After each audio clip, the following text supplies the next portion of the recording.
나누기 원합니다. 오늘 말씀을 나눌 때 여러분들에게 질문 하나 하면서 좀 설교를 좀 시작해 보면 좋을 것 같아요. 여러분 성경에 요아스라는 인물이 있습니다. 요아스라는 이름, 중요한 이름이 2번 등장해요. 성경에. 유다 왕국의 왕 중에 하나가 요아스였고, 근데 제가 오늘 나누고 싶은 요아스는 그 요아스가 아니라 또 다른 요아스가 한 명 있습니다. 혹시 누군지 아시는 분 계세요?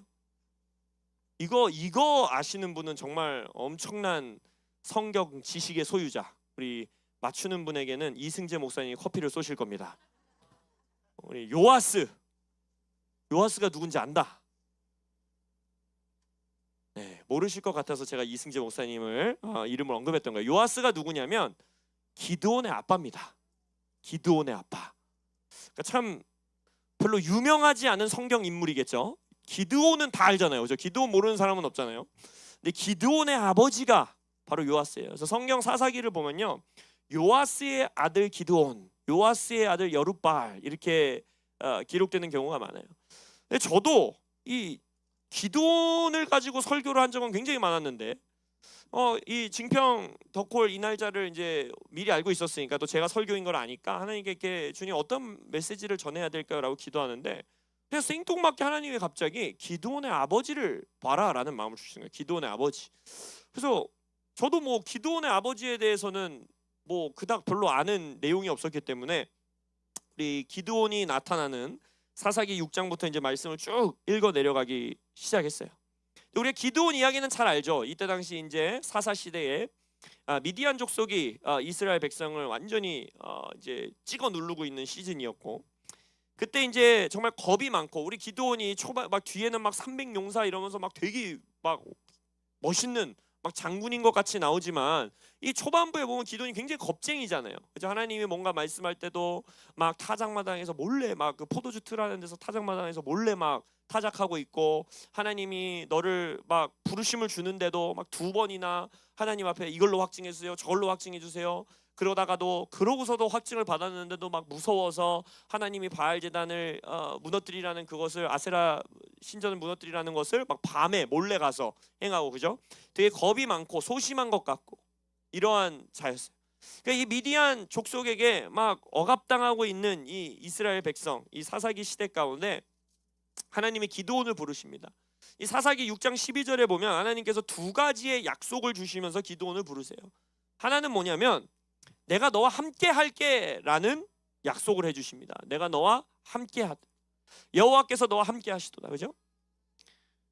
하나님께서 함께 해주셔요. 그러니까 천사가 와서 지금 약속을 주는 거예요. 하나님이 너와 함께 할 거야. 하나님의 임재를 약속해 주십니다. 여러분, 하나님의 임재면 충분하십니까? 할렐루야. 하나님의 임재면 충분하다는 것을 믿고 살아가는 우리 되기를 예수의 이름으로 축복합니다. 그리고 하나님이 너와 함께 임재하신다라는 약속과 함께 기드온에게 그의 정체성을 알려주세요. 바로 뭡니까? 너는 큰 용사다. 내가 너를 큰 용사로 불렀다라고 부르심을 주십니다. 그러니까 하나님은 지금 뭘 말씀하시는 것이냐? 나의 임재 안에 너가 거할 때, 내가 너와 함께 할 때, 네가 너의 인생과 너의 존재를 나의 임재 안에서 살아갈 때 너는 이러한 자야. 이러한 자로 부르심 받았어. 이러한 자로 내가 너를 창조했어 라고 하나님께서 그 아들을 부르고 계시다라는 거예요. 그러고 나서 24절에 가면은 뭐 이렇게 응답해 주세요, 저렇게 응답해 주세요 하고 나서 24절에 가면 바로 그 시대적 부르심을 이 아들에게 허락하십니다. 바로 무엇이냐? 여호와 샬롬을 만나게 돼요. 여호와 샬롬. 평강이 없고 혼란스럽고 원수들에게 눌려 있고 억압되어 있고, 그러한 그 상황 가운데서 하나님이 내가 너에게 여호와 샬롬으로 함께 해주겠다. 평강의 하나님으로 함께 해주겠다. 풍랑을 잠잠케 하는 하나님으로 너와 함께 하겠다라고 시대적인 부르심을 이 아들에게 허락하신다라는 것입니다. 이러한 다음 세대들이 일어나기를 예수 이름으로 축복합니다. 할렐루야. 이 교회에서도 증평에서도 기드온과 같은 자들이 일어나기를 축복합니다. 근데 우리가 알다시피 여기 여호와 샬롬을 만나는 이 순간까지도 아직은 기드온은 굉장히 소심한 사람이에요. 그걸 어떻게 알 수 있냐면, 이제 사사기 6장 25절에서 하나님이 기드온에게 이제 첫 번째 명령, 첫 번째 임무를 부여합니다. 바로 무엇이냐? 그날 밤에 여호와께서 기드온에게 이르시되 내 아버지에게 있는 수소 곧 7년 된 둘째 수소를 끌어오고 내 아버지에게 있는 바알의 제단을 헐며 그 곁에 아세라 상을 찍고, 그리고 나서 아세라 상을 찍은 다음에 그거 가지고 나에게 번제를 드려라 이러는 거예요. 그러니까 첫 번째 부르심을 주시는데 우리가 알다시피 뭐라고 합니까? 27절에 가면 이에 기드온이 종 10사람을 데리고 여호와께서 그에게 말씀하신 대로 행하되 그의 아버지의 가문과 그 성읍 사람들을 두려워함으로 이 일을 감히 낮에 행하지 못하고 밤에 행하니라.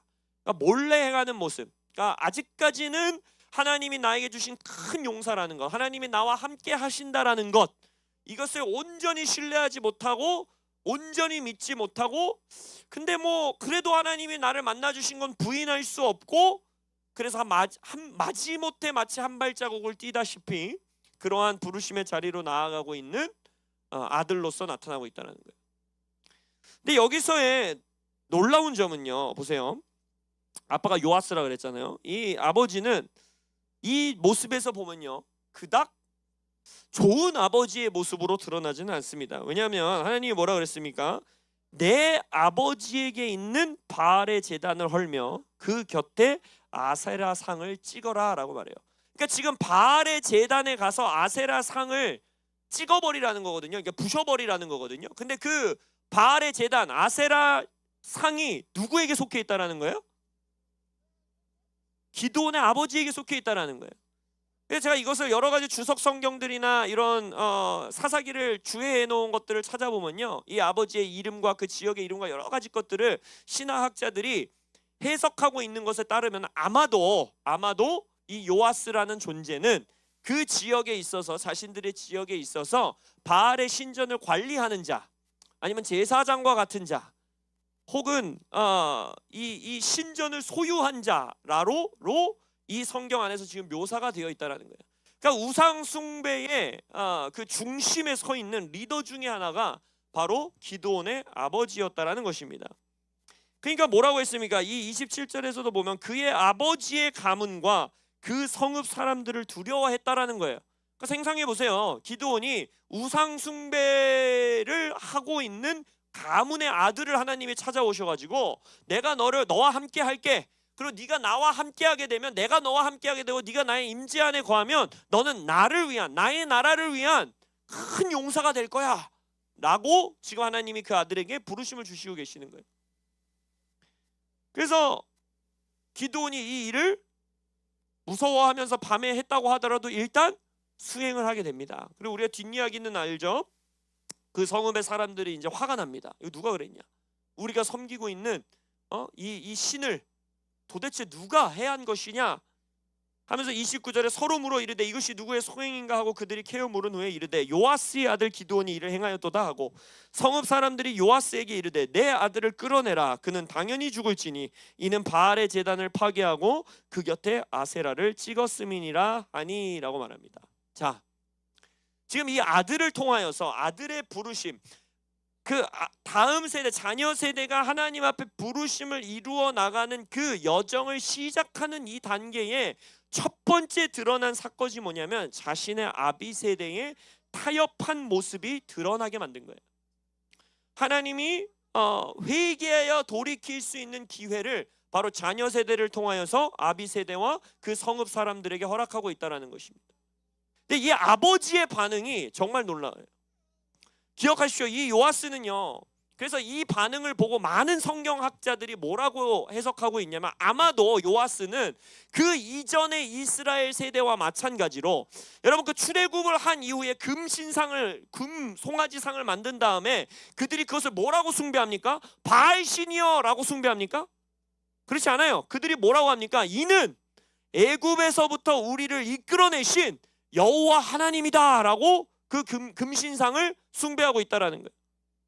그러니까 이 성경학자들은 많이 해석하기를 아마도 요아스는 이 우상을 섬기고 있는 그 모습조차도 자신이 여호와를 섬기고 있다라는 착각 가운데에, 내가 여호와 하나님을 숭배하고 있고 예배하고 있다라는 착각 가운데에 이 우상 숭배를 하지 않았겠는가라고 해석들을 한다라는 거예요. 물론 그건 성경에서 말해주고 있지 않기 때문에 많은 신화학자들의 해석일 뿐이고 정확한 이야기인지도 우리는 알 수 없어요. 근데 이 다음 반응을 보면 왜 많은 성경학자들이 그렇게 말하고 있는지 알 수 있습니다. 왜냐하면 31절에 요아스가 자기를 둘러싼 모든 자들에게 이르되 너희가 바알을 위하여 다투느냐? 너희가 바알을 구원하겠느냐? 그를 위하여 다투는 자는 아침까지 죽임을 당하리라. 바알이 과연 신일진데 그의 제단을 파괴하였은즉 그가 자신을 위해 다툴 것이니라 하니라. 그러니까 이 말이 뭔 말이냐면, 야, 바알이 진짜 신이라면, 바알이 정말 살아있는 신이라면 우리가 왜 바알을 위해서 싸워주려고 하냐? 왜 니네가 바알을 위해서 싸워주려고 하냐? 바알이 직접 싸우게 하라. 그것이 진정한 신이지 않겠느냐? 그것이 진정한 우리가 섬겨야 되는 하나님이라는 증거가 되지 않겠느냐? 그러면서 자신의 아들을 보호하여 준다라는 거예요. 이 모습을 보면서 그 다음 구절에 보면요, 그날의 기드온을 여룻바알이라 불렀으니 이는 그가 바알의 제단을 파괴하였으므로 바알이 그와 더불어 다툴 것이라 함이었더라. 이 사건을 통해서 기드온은 하나님께서 그에게 주셨던 약속, 바로 무엇인가? 내가 너를 큰 용사로 삼겠다, 내가 너와 함께 하겠다라는 정체성이 다른 사람들에 의해서도 확증되게 됩니다. 여룻바알이라는 뜻은 뭐냐면 바알이 직접 상대하여 싸우는 용사라는 뜻이에요. 그러니까 쪼레비가 아니라는 거예요. 쫄병이 아니라는 거예요. 자신들이 섬기는 바알이라는 신 정도가 직접 싸워야만 하는 엄청난 용사가 되었다라는 것을, 엄청난 존재라는 것을 지금 이 성읍 사람들을 통하여서 그 이름이 주어지는 모습을 보일 수 있다라는 것입니다. 저는 이 말씀을 읽는데 저는 이러한 마음 가운데 감동이 있는 것이에요. 이 요아스가 어떤 사람이었는지, 정확하게 그 사람의 마음 안에서 어떠한 하나님의 감동이 있었는지, 아니면 이분은 도대체 어떤 생각으로 자신의 아들을, 어쩌면 우리 성경에서 다 말해주고 있지 않기 때문에 그냥 내 친아들이니까, 성읍 사람들이 이 아들을 죽일 것 같으니까 이 아들을 보호해야지라는 마음으로 그렇게 했을 수도 있고, 그러니까 우리의 이 배경은 다 알 수가 없어요. 근데 이 말씀을 읽으면서 제게 주셨던 어떤 하나의 모습은 무엇이냐면, 이 자녀 세대의 정체성, 이 기드온의 정체성이 지금 어디서 찾아지고 있느냐? 바로 그 아들을 보호하는 요아스의 이 보호하는 보호 아래서 그 아들의 정체성이 찾아진다라는 거예요. 겁이 있었고 계속해서 하나님께 확증을 구했고 도저히 믿음의 발걸음을 떼기가 힘들었던 그 아들에게 하나님이 주셨던 그 정체성, 그 부르심의 확증, 그 부르심이 찾아지는 것이 바로 아비의 보호 아래 그것이 찾아진다라는 것입니다. 그리고 또한 자녀 세대와 함께 본인의 세대에서 타협했다라는 것, 그리고 죄악의 길로 들어섰다라는 것, 그것을 함께 돌이킬 줄 아는 그 자녀 세대와 함께, 어쩌면 이 아버지는 이 성읍 사람들과 그냥 함께 그 자리에 있었다라면, 이 아들을 심판하는 자리에, 정죄하는 자리에 함께 있었다라면 자신의 삶의 편안함과 이득을 내려놓지 않았어도 된다라는 거예요. 그 바알 신전과 아세라 이 상을 통하여서 그가 얻었었던 여러 이득과 자신의 편안함과 명예와 그 자리를 잃어버리지 않았어도 됨에도 불구하고 이 아버지는 그 모든 것들을 내려놓고 가장 우선시했던 것이 무엇이냐? 바로 함께 회개하고 함께 돌이키며 그 아들의 부르심과 아들의 정체성을 회복하는데, 또 보호하는데 함께하는 그러한 아버지의 모습을 보여주고 있다라는 것입니다. 이러한 아버지들이 일어나시기를 예수님의 이름으로 축복합니다. 아들의 정체성이 아비의 보호 아래서 찾아지는, 그래서 말라기에서도 하나님이 마지막 때에 예수께서 재림하시기 전에 가장 이 중요하게 생각하시는, 내가 이 땅을 저주로 칠까 하노라, 이 땅이 저주가 아닌 축복으로 내가 함께하기 원하는데 저주로 치지 않는 땅의 첫 번째 조건이 무엇입니까? 아비의 마음이 자녀에게로 돌이켜지는 거예요. 사랑은 위에서부터 흘러오는 것임을 믿습니다. 할렐루야.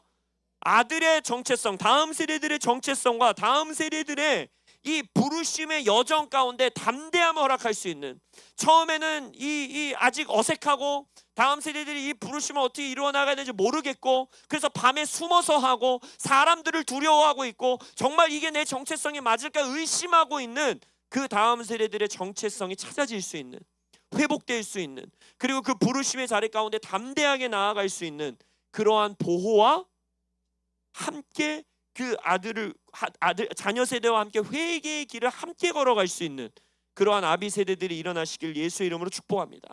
근데 이것은 아비 세대만을 위한 말씀이 아니에요. 자녀 세대도 동일해요.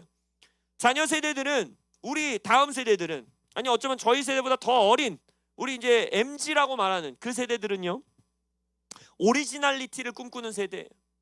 이전 세대 아니면 다른 사람들과 동일한 일을 한다라는 것, 똑같은 일을 한다라는 것, 정말 끔찍이도 싫어요. 나만의 색깔을 찾고 싶어하는 세대고, 나만의 부르심을 찾기 원하는 세대이고, 나만의 것을 정말 기뻐하고 그것을 찾기 원하는 세대인데, 이 방 안에 있는 청년들과 청소년 세대에게 예수 이름으로 선포하는 것은 여러분들의 부르심과 정체성을 아버지와의 관계 안에서 찾으셔야 합니다. 아비 세대와의 관계 안에서 그것을 찾으실 수 있어야 합니다. 이것이 유업의 축복이에요. 여러분, 이삭의 위대함은 무엇이었냐? 르호보까지 나아간 것, 확장되는 땅까지 나아간 것도 위대한 일이었지만 그 여정의 시작을 어디에서 했는지를 봐야 된다는 거예요. 바로 무엇입니까? 자신의 아버지의 아브라함이 팠었던 우물 중에 닫혀있는 우물, 그 우물을 먼저 파고 그 우물을 내가 팠다, 이제는 이삭의 우물이다라고 말하지 아니하고 아버지가 불렀던 이름으로 불렀다라는 거예요. 여러분 생각해 보세요. 만약 그 유업이라는 것들을 여러분들이 생각할 때 자녀 세대인 우리가 보기에도 굉장히 멋지고 내가 막 갖고 싶고, 와 나도 저거는 진짜 내 걸로 만들고 싶다, 나는 유업을 받는 게 뭐가 어렵겠어요? 그건 어려운 일이 아니에요. 막 서로 달려들겠죠. 나에게 그걸 달라고. 그러나 여기서 보는 것은 아브라함이 팠던 우물을 파고 그것을 아브라함의 이름으로 불렀다라, 아브라함이 불렀던 이름으로 불렀다라는 거예요. 우리의 시대에 맞지 않고 이전 시대의 것이고 촌스러워 보일 수도 있고 우리의 옷에 맞지 않는 옷으로 보일 수도 있고 내가 보기에는 나의 부르심의 색깔이 아닌 것 같고, 이것이 우리의 유업을 물려받는 첫걸음이란 걸 잊으시면 안 돼요. 이 땅의 다음 세대들, 여러분 이 제사장들의 옷이 아론의 머리에서 옷깃에 흘러 아까 우리가 시편 133편도 얘기했는데 그 기름이 흐르는 것을 말하고 있는데, 여러분들이 레위기 신명기 말씀을 읽어보면요, 이 제사장 가문의 옷은요 나의 옷을 받지 않습니다. 아론 시대 때부터 그 옷이 똑같이 물려지는 거예요. 아론이 입던 옷을 그 아들이 입고 그 아들이 입던 옷을 그 아들이 입고 그 아들이 입던 옷이 그 아들이 입는 거예요. 그러니까 생각해 보세요. 몇 세대만 흘러가면요 그 제사장 옷에 기름이 부어져서 꼬린내 나고 냄새 나고 막 기름 자국 막 묻어 있고, 내 옷을 새로 받는 게 아니에요. 그 옷이 그대로 물려진다라는 거예요. 그 안에 그의 정체성이 발견되는 것입니다. 거기서의 제사장으로서의 정체성이 발견되는 것이고, 윗세대로부터 흐르는 기름 부으심 안에 그 위에 나의 기름 부으심이 부어지는 거예요. 나만의 기름 부으심, 나만의 부르심, 나만의 비전, 이런 건 하나님 나라 안에서 존재하지 않습니다. 서로 연결되어 함께 지어져 가는 것이 하나님의 교회예요. 하나님 나라 안에서는요 고독한 사무라이 이런 거 없어요. 서로 연결되어 함께 지어져 가야 하는 것입니다. 이 시대의 다음 세대들이 이 기도원 말씀을 통해서 반드시 확인해야 되고 열정을 품어야 되는 것은 무엇이냐? 나의 부르심은 아비의 커버링 안에서 찾아진다라는 거예요. 나의 정체성은, 아직 나에게 믿음이 부족한 나의 그 비전은 어디서 발견되느냐? 아비와 어미들의 커버링 안에서, 보호하심 아래서 찾아질 수 있다는 것입니다. 물론 우리 모두는 하나님 아버지의 커버링과 하나님 아버지의 이 보호하심 아래 있는 것이지요. 그러나 요한 서신에서 뭐라고 합니까? 눈에 보이는 사람도 사랑할 수 없다면 너희들이 하나님을 사랑한다라는 말은 거짓이다라고 말해요. 눈에 보이는 우리의 아비 세대에게, 어미 세대에게 순종함으로 그 커버링 안에 거할 수 없는 자들, 그 보호하심 아래 겸손히 거할 수 없는 자들은요 절대 하나님의 커버링과 하나님의 보호하심 아래에도 거한다라고 말할 수 없다라는 것입니다. 근데요 이 요아스의 이 멋진 아들을 보호하고 그 아들의 여룻발이라고 하는 정말 이 영적 전쟁을 놀랍게 해내는, 그래서 뒤에 가면 실제적으로 이 이스라엘 백성을 구원하는 큰 용사로 일어나지 않습니까?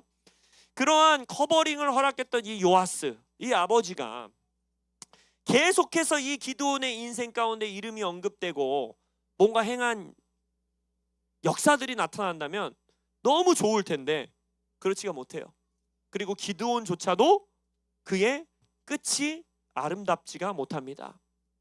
기드온의 끝은요 여룻바알이라고 하는 바알과 다투는, 바알이 직접 다투는, 바알을 무너뜨리는 놀라운 하나님의 큰 용사로 일어나지만 그의 인생의 말미에는 여러 첩을 두고 여러 아내를 두고 그리고 자신이 가지고 있었던 금붙이로 만든 자신의 옷을 이스라엘 백성들이 숭배하게 만드는, 그러니까 우상 숭배를 무너뜨리는 부르심에서 시작해서 결국 그의 인생 말미에 어디로 돌아가느냐, 우상 숭배의 이 중심 역할을 하는 자로서 인생을 마무리하고, 그래서 70인의 아들이 두었지만 이 아비멜렉이라고 하는 그 70일 중에 하나의 아들이 자신의 모든 형제들을 처참히 살해하는, 그러니까 그 가문의 부르심을 완전히 무너뜨리는 이 지속되지 못하는 부흥을 보여주면서 이 여룻바알, 이 기드온의 가문의 이야기가 사사기에서 마무리되고 있다는 거예요. 이 말씀을 제가 사사기 6장, 7장, 8장 이렇게 쭉 읽어 내려가면서 제 마음이 너무 아팠어요. 성경 곳곳에서 이 하나님이 이루신 놀라운 역사와 부흥들이, 부르심들이 이어지지 못하는 여러 이 순간순간들이 나오지 않습니까? 그 가운데 가장 이 대표적인 게 히스기야 같은 인물들, 정말 그 전에도 후에도 없었던 놀라운 나라의 개혁을 이루어내고, 하지만 그것이 다음 세대에게 흘러가는 것을 이루어내지 못하는, 오히려 자신의 세대에만 평강이 있으면 나는 그걸로 만족합니다라는, 정말 믿을 수 없는, 어떻게 히스기야가 이런 고백을 할 수 있을까 하는 그런 고백을 하고 인생을 마무리하는 그러한 일들이 나타나는데, 바로 이 기드온의 인생도 그렇다라는 거예요. 요아스의 보호 아래, 그러니까 그 뒤에 요아스 이야기가 계속 나오지 않는 걸 보면은 요아스가 진정으로 그 우상 숭배에 의해서 뒤에 회개를 했는지, 아니면 요아스가 계속해서 기드온과 함께 하나님을 예배해 나가는, 우리는 그 뒷이야기를 알 수가 없어요. 왜냐하면 그 뒤에 요아스의 이야기가 나오지 않습니다. 그러나 그 아비의 보호하심 아래 그 정체성을 찾아내고 그 부르심을 이루어 나가는 걸음을, 믿음의 걸음을 시작하게 한 이 모습, 그러니까 그 인생의 말미가 더 안타까운 거예요. 이러한 놀라운 시작을 가지고 있었는데, 이런 놀라운 하나님의 역사가 있는데 그렇게 마무리되는 것. 우리 더콜 공동체는 더 놀라운, 가면 갈수록 영광에서 영광으로 가는 공동체가 되시길 예수 이름으로 축복합니다. 그러면서 제가 기도하면서 제 마음 가운데 떠오른 또 하나의 아버지와 아들의 이야기가 떠올랐어요.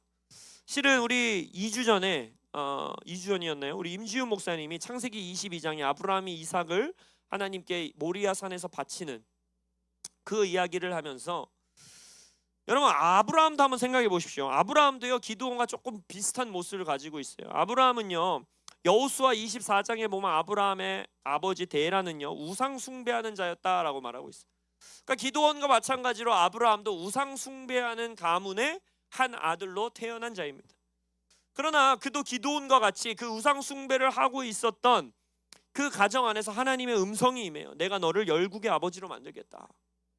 내가 너를 나의 나라로 세우겠다. 마치 기드온에게 내가 너와 함께 하겠다 했던 것처럼 하나님이 아브라함에게도 내가 너와 함께 하겠고 너를 통해 나의 나라를 이루겠다. 너를 열국의 아버지로 삼겠다라는 약속을 주시죠. 너를 큰 용사 삼겠다라고 말했던 것처럼 하나님이 아브라함을 우상 숭배의 가정의 한 아들을 부르신다라는 거예요. 근데 아브라함은요 기드온과 같이 그 믿음의 여정을 자신의 세대에서 끝낸 것이 아니라 그의 아들과 아들과 아들과 아들과 아들의 세대에게까지 이어주는 놀라운 믿음의 아버지가 된다는 거예요. 어떻게 그는 그러한 삶을 살 수 있었을까? 요아스와 아브라함의 차이는 무엇이었을까? 바로 우리 임지훈 목사님도 이 단어를 집어내셨지만 창세기 22장 6절을 한번 같이 펴볼까요? 창세기 22장 6절을 한번 펴보겠습니다.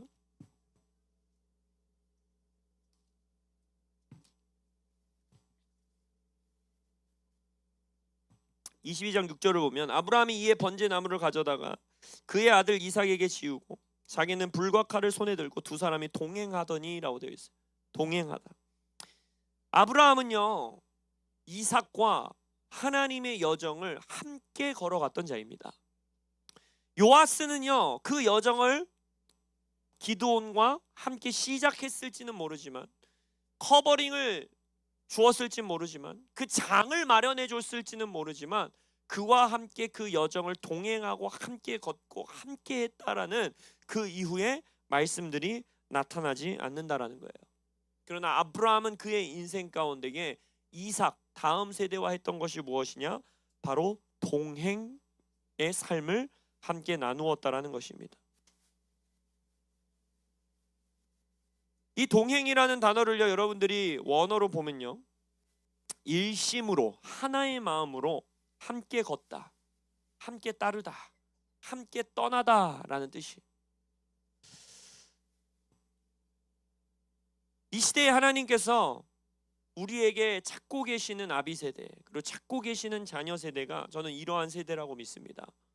바로 예배의 자리에서 끝까지 동행할 수 있는 세대. 이것은 아비 세대에게도 크나큰 도전이고 또한 자녀 세대에게도 크나큰 도전이에요. 제가 최근에 70대 어른 목사님을 모시고 함께 식사할 수 있는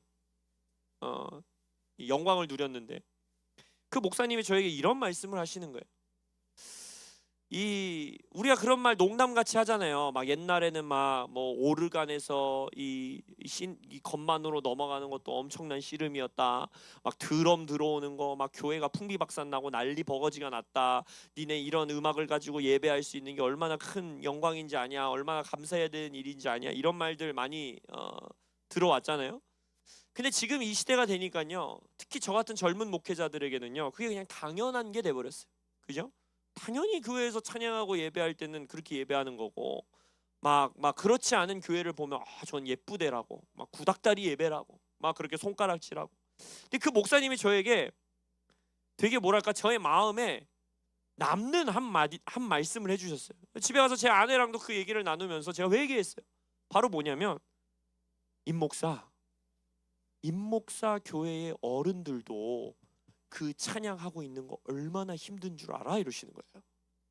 그러면서 저한테 하는 말이, 교회에 있는 장년 세대가, 어른 세대가 그대들 세대와 함께 그 예배를 하고 계신 것만으로도 그분들은 엄청난 일을 하고 있는 거야, 이렇게 말씀하시는 거예요. 저에게는 굉장히 신선한 사고 전환이었어요. 저에게는 오히려 이 놀라운 하나님의 역사가 이루어지는 이 시대에 하나님이 앞서가는 예배를 이 교회가 풀어냄으로 인해서 우리 성도들 얼마나 복된지, 이런 막 우리가 막 예쁘대가 아닌 막 새로운 포도주가 부어지는 이런 예배를 우리가 제공하고 있는데 이 성도들이 고마워해야지, 감사해야지, 이런 마음이 있었어요. 근데 갑자기 그 목사님이 저를 딱 보면서 인자한 미소를 지으시면서, 그러니까 교회에서 어른들 한 분 한 분 찾아다니면서 감사하다고 말해야 돼, 이러는 거예요. 그러면서 저에게 뭐라고 하는지 아세요? 니네 세대 같이 문자로 하지 말고 꼭 전화 드려, 이러는 거예요. 제가 우리 70대 그 목사님에게도 제가 종종 카톡으로 연락을 드리거든요. 그랬더니 그 목사님이 저를 보면서, 가끔 내가 임 목사를 보면 우리 임 목사는 입이 없나 이런 생각을 해, 이러시는 거예요. 저를 너무 사랑해 주시는 분이어갖고 이렇게 농담같이 얘기해 주신 건데, 그때부터 제가 우리 교회 장로님 권사님들께는 절대 카톡을 하지 않습니다. 전화를 드리고 있어요. 그러니까 이 부모 세대와 자녀 세대가 동행한다라는 거는요, 두 세대에게 다 도전이에요. 우리 자녀 세대에게도 도전입니다. 아까 말씀드렸죠. 자녀 세대는요, 오리지널리티를 원하는 세대예요. 나만의 것을 원하는 세대예요. 내가 다른 사람들과 똑같은 모습, 똑같은 일, 똑같은 행동을 하면서 살아가는 걸 끔찍이도 싫어하는 세대예요. 우리 교회 청년 하나도 최근에 직장을 들어갔는데 저에게 와서 이러는 거예요. 지금 들어간 지 일주일도 안 됐거든요. 직장을 옮겨야겠다고. 그래서 일주일 일도 안 했는데 무슨 직장을 옮기겠다고, 왜 그러는데? 그랬더니 자기 사수가 꼰대라는 거예요. 너무 힘들다는 거예요. 왜 꼰대인데? 왜 꼰대인데 말해봐 하고서 쭉 얘기를 하는데, 저게 꼰대면 제가 과연 갈 수 있는 직장이 있을까? 이런 생각이 드는 점들이 있는 거예요. 여러분, 이 세대는 너무 달라요. 저도 이미 꼰대 편인 거예요. 저도 아무리 청년 목회하는 이 목회자라고 해도 가만히 듣는데 다녀야 될 것 같은데 막 이런 생각이 드는. 그러니까 이 세대와 이 두 세대가 함께 동행한다라는 거는요, 절대 쉬운 일이 아닙니다. 근데 이삭과 아브라함의 죽기까지 예배하는 그 자리에 동행이 어떻게 이루어질 수 있었을까?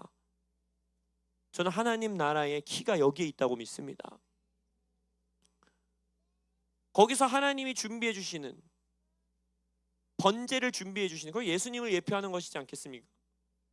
예수님이 준비되어지고 예수님이 임하시고 예수님이 드러나는 그 죽음을 불사하는 예배의 자리까지 나아가는 다음 세대를 우리는 꿈꾸는 것이잖아요.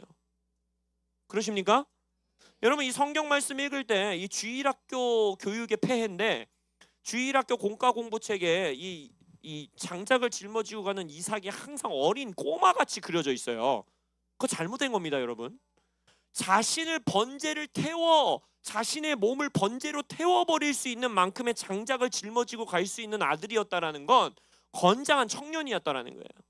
정확한 나이는 알 수 없어요. 근데 성경의 앞뒤 장에 이 이삭과 사라가 죽은 해와 이런 것들을 계산해 보면 절대 이삭은 어린 아이가 아닙니다. 이때 자기 스스로 모든 장작을 짊어지고 올라갈 수 있는 건장한 청년이에요. 그러니까 도망치려면 도망칠 수 있었고 목숨을 안 내어놓으려면 안 내어놓을 수도 있는 자였어요. 이건 지금 이삭도 함께 선택한 예배라는 거예요.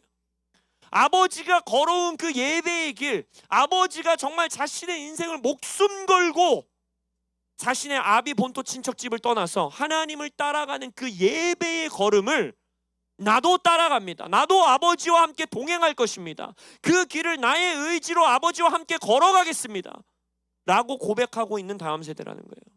청년 세대가 이것을 반드시 품어야 됩니다. 나의 아버지가 가신 그 길을 함께 동행하는 자만이 르호보까지 갈 수 있는 거예요. 나를 위한 확장, 나의 부르심을 위한 아버지의 세대가 걸어온 길을 더하여서 더 나아가게 하는 그 길은요, 내가 나의 힘으로, 나의 기름 부으심으로, 나의 것으로 개척해서 걸어가는 것이 아니고 아버지가 걸어가는 그 길을 묵묵히 따라갈 때 나를 태워 하나님께 드려야 되는 장작을 짊어지고 아빠와 함께, 부모와 함께, 부모 세대와 함께, 장로님, 권사님과 함께, 집사님들과 함께 그 길을 걸어가는 키즈와 유스와 청년 세대가 바로 예수님이 준비되어지는 예배의 자리까지 나아갈 수 있는 것이고, 바로 그 부흥이 한 세대에서 끊어지지 않고 다음 세대에게 다음 세대까지 땅끝까지 나아가는 예배의 자리로 나아갈 수 있는 것이고, 그리고 르호봇의 자리, 나의 삶이 확장되고 부모의 종착점이 나의 시작점이 되고 하나님 나라를 더 확장해 나가는, 번성해 나가는, 생육해 나가는 그러한 여정을 걸어갈 수 있는 걸음이라는 것입니다. 그래서 오늘 밤 부모님 세대에게 도전하고 권면하고 부탁드리는 것은 자녀 세대의 부르심과 정체성이 찾아질 수 있는 커버링을 그들에게 허락해 주시기를 권면드립니다. 여전히 두려워하는 것 같고, 여전히 자신의 부르심에 대한 확신이 없고, 여전히 사람들의 눈치 봐가면서 그 부르심을 조금씩 이루어나간 답답해 보이는 그 세대가 그들의 정체성과 부르심이 찾아질 수 있는 장과 커버링을 마련해 주시는 부모님들이 되어주시길 예수님의 이름으로 축복합니다. 또한 부모 세대가 자녀 세대와 함께 그 길을 함께 동행해 주시기를 축복합니다. 장을 마련해 주고 커버링을 마련해 줄 뿐 아니라 그 자녀 세대가 걸어가는 길을 끝까지 함께 가지 못했던 요아스와 같은 아버지가 아니라, 어머니가 아니라 그 길을 함께 동행하여 걸어가 주는 아브라함과 같은 아버지들과 어머니들이 이 방 안에 넘쳐나시길 축복합니다. 자녀 세대에게 도전합니다. 여러분들의 부르심은 여러분 혼자 찾는 게 아닙니다. 내 부르심은 뭐지? 내 콜링은 뭐지? 이런 질문 다음 세대들에게 제일 많이 받아요. 제 비전을 어떻게 찾죠? 제 콜링을 어떻게 찾죠? 저 뭐하고 살아야 되죠? 그 해답은 마치 멀리 돌아가는 길 같고 세련돼 보이지 않는 길 같고 나에게 맞지 않는 길인 것 같은 부모님이 걸어오신, 부모 세대가 걸어오신 그 길을 동행할 때 여러분들의 삶에서 발견될 것입니다. 하나님은 아비 세대가 팠었던 우물 중에 막혀있는 우물을 다시 파고 그 우물을 아버지가 불렀던 이름으로 부르는 아들과 딸들에게 에색과 신나의 싸움을 지나 르호봇, 더 확장되고 더 넓어지고 아비 세대가 꿈만 꾸었던 그 땅을 밟게 하시고 그러한 세대로 여러분들을 끌어가신다라는 거예요. 그리고 그러한 것을 경험한 다음 세대들만이 그들이 이제 그들의 다음 세대를 이끌어줘야 되는 시간이 올 때에 동행하는 아비들과 어미들로서 일어날 것을 믿습니다. 아멘. 그래서 오늘 이 말씀이 이 방 안에 계신 우리의 아버지 어머니들과 또 이 방 안에 있는 우리 청년 다음 세대들에게 우리 모두에게 도전이 되는 메시지가 되시길 예수님의 이름으로 축복합니다. 이 동행의 길 쉽지 않습니다. 산을 올라야 되고요, 우리의 목숨을 내어놔야 되고요, 내 어깨에 무거운 장작을 짊어지고 가야 되고요, 고독한 길이고요. 이 길을 이해하지 못하는 자들은 따로 두고 우리가 가서 예배하고 돌아오겠다라고 말하고 따로 떨어져 나가야 되는 길일 수도 있고요, 성읍 사람들이 부르심을 이루어 나가는 다음 세대들을 찍어 누르려 하고 그 싹을 잘라버리려고 하는 공격과 어려움이 있고, 그 우물을 파는 것을 막아서는 에색과 신나의 다툼이 있고, 쉽지 않은 이 길을 걸어갈 수 있는 힘은 바로 아비 세대와 자녀 세대의 동행에 있음을 믿습니다. 그 부르심이 가장 먼저는 여러분들의 가정 안에서부터 이루어지시길 예수님의 이름으로 축복합니다. 그리고 나서는 개교회에서, 그리고 나서 그 개교와 개교회의 연합을 이룬 이 더콜 공동체 안에서, 그리고 더 나아가 이 대한민국 안에서 그러한 부모 세대와 자녀 세대의 동행이 있으시기를 예수님의 이름으로 축복합니다. 아멘. 이 시간 좀 기도하며 나아가기 원합니다.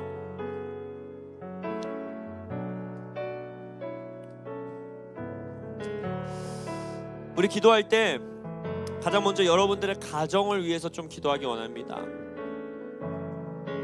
여러분들의 부모님들, 여러분들의 자녀들 기억하시면서 부모 세대는 자녀 세대에게, 또 자녀 세대는 부모 세대에게 하나님의 복을 비는 좀 기도를 올려드리기 원합니다. 만약 내 부모님이, 내 자녀들이 예수님을 믿지 않는다, 하나님의 나라에 함께하고 있지 않다 하는 분들은 그들의 구원을 위해서 기도하시면 좋겠습니다. 기도하며 나아갈 때 하나님, 우리 부모님 세대에게, 우리 자녀 세대에게 하나님의 복을 허락하시고, 우리 가운데 주님, 우리의 인간적인 사랑과 노력으로는 이룰 수 없었던 죽기까지 예배에 순종하는 그 동행의 길을 함께 갈 수 있는 하나님 나라의 연합이 우리 가문과 가정 가운데 끊이지 않게 하여 주옵소서. 부모의 마음이 자녀에게로, 자녀의 마음은 부모에게로 돌이켜지는 주님, 그 놀라운 연합의 동행함이 우리 가정 가운데 넘칠지어다. 기도하며 나아가겠습니다. 주여